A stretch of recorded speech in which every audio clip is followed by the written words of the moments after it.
আসসালামু আলাইকুম ওয়া রাহমাতুল্লাহ। আলহামদুলিল্লাহি রাব্বিল আলামিন ওয়াসসালাতু ওয়াসসালামু আলা রাসূলিহিল কারীম ওয়া আলা আলিহি ওয়া সাহবিহি ওয়া আহলি বাইতি আজমাইন। শহীদি চাদরের রক্তে মোড়ানো হৃদয়ের স্পন্দন কলিজার টুকরা সংগঠন বাংলাদেশ ইসলামী ছাত্র শিবিরের ২৪-এর শেষ লগ্নে আজকের এই কেন্দ্রীয় সদস্য সম্মেলনের সম্মানিত সভাপতি, বাংলাদেশ ইসলামী ছাত্র শিবিরের কেন্দ্রীয় সভাপতি জনাব মঞ্জুরুল ইসলাম, ইসলামী ছাত্র শিবিরের নেতৃবৃন্দ, আজকের এই সদস্য সম্মেলনে উপস্থিত সম্মানিত অতিথিবৃন্দ, বিদেশি অতিথিবৃন্দ, শহীদ পরিবারের গর্বিত সদস্যবৃন্দ, ২৪-এর লড়াইয়ে মুক্ত বাংলা, মুক্ত স্বাধীন দেশ ১৮ কোটি মানুষকে উপহার দেওয়ার জন্য বুক চিতিয়ে লড়াই করা আহত হওয়া আমার ভাইয়েরা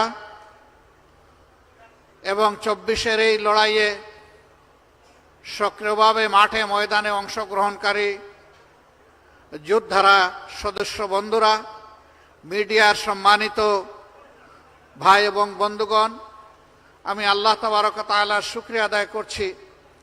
আল্লাহ রাব্বুল আলামিন দীর্ঘ ১৫.৫ বছর পর এই জাতির বুকের উপর থেকে একটি জগদ্দল কঠিন পাথর আল্লাহ সরিয়ে দিয়েছেন, আলহামদুলিল্লাহ। ১৫.৫ বছর রাজনৈতিক প্রতিপক্ষকে ঘায়েল করার জন্য, নির্মূল করার জন্য যারা যুদ্ধ ঘোষণা করেছিল, সেই যুদ্ধের পরাজিত সৈনিকরা আজকে দেশ থেকে পালিয়ে গিয়েছে। আর যাদের বিরুদ্ধে যুদ্ধ ঘোষণা করা হয়েছিল, আল্লাহ রাব্বুল আলামিন আজকে তাদেরকে মেহেরবানি করে তার পক্ষ থেকে উপহার দিয়ে মুক্তিদান করেছেন। এই জন্য আল্লাহর দরবারে আরেকবার শুকরিয়া।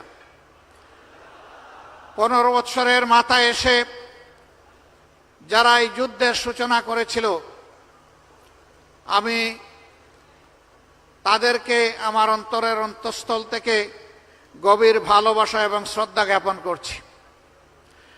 আমাদের কলিজার টুকরা সন্তানেরা ২৪-এর জুলাই মাসের ১ তারিখ থেকে তাদের একটি সঙ্গত ন্যায্য নাগরিক দাবি, সেই দাবির আলোকে তারা আন্দোলনে নেমেছিল। কিন্তু সেই পুরানা কায়দায় হেলমেট এবং হাতুড়ি বাহিনী পাঠিয়ে সরকারি সন্ত্রাসীদেরকে লেলিয়ে দিয়ে সেই আন্দোলনকে দমন করার চেষ্টা করা হয়েছিল। এই আন্দোলনের পোস্টার বয়েছিল আন্দোলনে অংশগ্রহণকারী প্রতিটি ছাত্রছাত্রী। তাদের অঙ্গীকার ছিল, হয় আমরা দাবি আদায় করব, না হয় আমরা শাহাদত বরণ করব, মাঝখানে কোনো কিছু আমরা মেনে নেব না। তারা ধারণা করেনি এই দেশেরই একটি সরকার, বৈধ হোক অবৈধ হোক, জনগণের ট্যাক্সের টাকা নাড়াচাড়া করে সেই সরকার জনগণের ট্যাক্সের পয়সায় কিনা, টাকায় কিনা অস্ত্র দিয়ে, গুলি দিয়ে নির্মমভাবে এদেশের মানুষকে হত্যা করার নির্দেশ দেবে। তারা হত্যাকারী। তারা ক্ষমতায় থাকলেও হত্যাকারী, ক্ষমতার বাইরে থাকলেও হত্যাকারী। যখন প্রতিপক্ষ পায় না, তখন নিজের দলের লোকদেরকে হত্যা করে। হত্যার প্র্যাকটিস জারি রাখার জন্য এই কাজগুলো তারা করে থাকে। ২০০৬ সালের ২৮ অক্টোবর এই জাতি কখনো ভুলবে না। সেই দিনটি ফ্যাসিস্ট দলের নেত্রী তার সহকর্মীদেরকে ঢাকায় লইগবইটা দিয়ে নিয়ে হাজির হওয়ার জন্য আহ্বান জানিয়েছিলেন।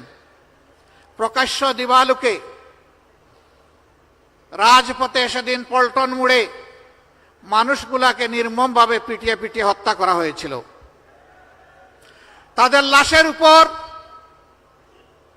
বিকৃত রুচির সেই লোকগুলা উঠে নর্তন কুর্দন করেছিল।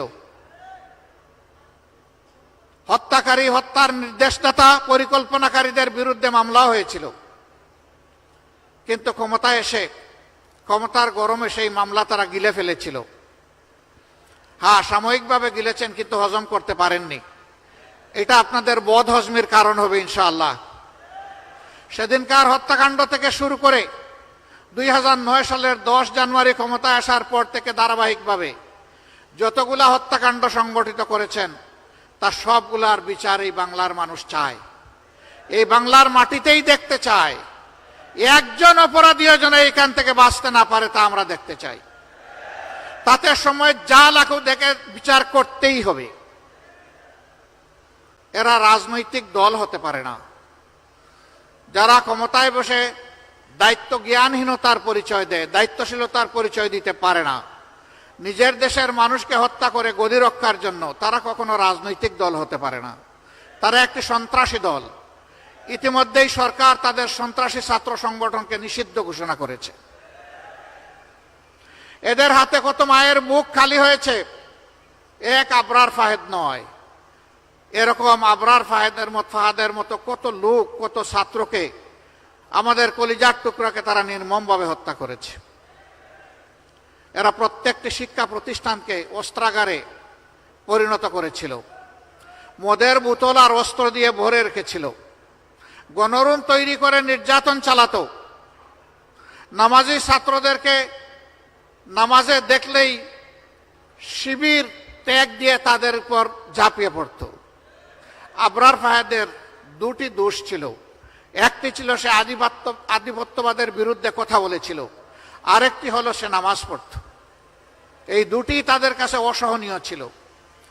এই জন্য নির্মমভাবে তাকে পিটিয়ে তার জীবন প্রদীপ নিভিয়ে দেওয়া হলো।